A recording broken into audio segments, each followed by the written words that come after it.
इसी बीच एक और बड़ी जानकारी अपने दर्शकों तक साझा करी हुई कि किसानों का दिल्ली कूच का ऐलान और दिल्ली की सीमाएं इसी बाबत सील भी कर दी गई हैं।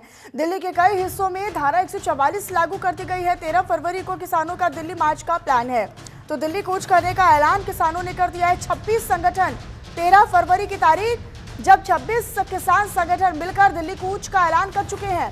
13 फरवरी को दिल्ली कूच की तैयारी है। तो दिल्ली के कई हिस्सों में कई इलाकों में धारा 144 लागू कर दी गई है। बैरिकेडिंग्स लगा दी गई है, चाहे सीमेंट की बैरिकेडिंग हो या फिर सामान्य बैरिकेडिंग हो, हर तरफ। और साथ ही साथ बीएसएफ और आरएएफ की तैनाती भी 13 फरवरी को रखी जाएगी, ताकि किसी प्रकार की कोई जो सिचुएशन है या फिर जो परिस्थितियां हैं वो आउट ऑफ कंट्रोल ना जाए या फिर नियंत्रण से बाहर ना जाए। तो दिल्ली के कई हिस्सों में धारा 144 लागू कर दी गई है। 13 फरवरी को किसानों का दिल्ली मार्च का प्लान है। तो किसान जो है वो दिल्ली कूच का ऐलान कर चुके हैं। अब अपनी मांगों को लेकर वो दिल्ली कूच करने वाले हैं। पंजाब हरियाणा के तमाम बॉर्डर्स को सील कर दिया गया है। शंभू बॉर्डर की बात करें, सिंघू बॉर्डर की बात करें, टिकरी बॉर्डर की बात करें या फिर अन्य सीमाओं की बात कर लें, वहां पर भी बॉर्डर्स को भी सील कर दिया गया है। बीएसएफ के जवानों की, रैपिड एक्शन फोर्स यानी आरएएफ के जवानों की भी तैनाती की जा रही है। अब जगह जगह पर पुलिस बल की जो तैनाती है वो भी रहेगी। परिस्थितियों को और सिचुएशंस को नियंत्रण से बाहर ना जाने दिया जाए, इसकी पूरी कोशिश जो है प्रशासन की और सरकार की रहेगी।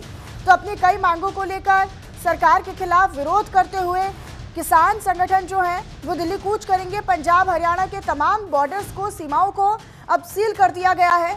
हालांकि पहले बातचीत भी हुई है, कई दौर की बातचीत हुई है, लेकिन वो पूरी तरीके से विफल रही है।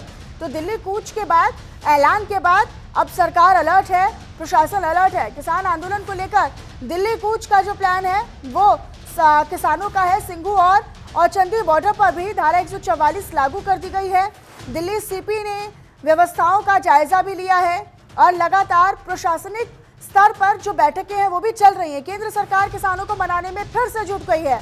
इससे पहले भी हमने देखा था कि किसान जो है वो सड़कों पर उतरे थे और कई भारी मात्रा में जो किसान थे वो दिल्ली कूच करते नजर आए थे। चिल्ला बॉर्डर पर किसान डटे हुए थे, टिकरी बॉर्डर पर किसान डटे हुए थे। एक बार फिर से कुछ इस तरह की परिस्थितियां देखने को मिल सकती हैं, लेकिन उससे पहले सरकार और प्रशासन दोनों के स्तर पर यह तैयारी की जा रही है कि किसी तरीके से किसानों को मना लिया जाए। सिंघू और औचंदी बॉर्डर पर धारा 144 लागू कर दी गई है। इसके अलावा दिल्ली सीपी की बात करें तो दिल्ली सीपी ने व्यवस्थाओं का जायजा लिया है, अधिकारियों के साथ हाई लेवल मीटिंग की है। केंद्र सरकार किसानों को मनाने में एक बार फिर से जुट चुकी है।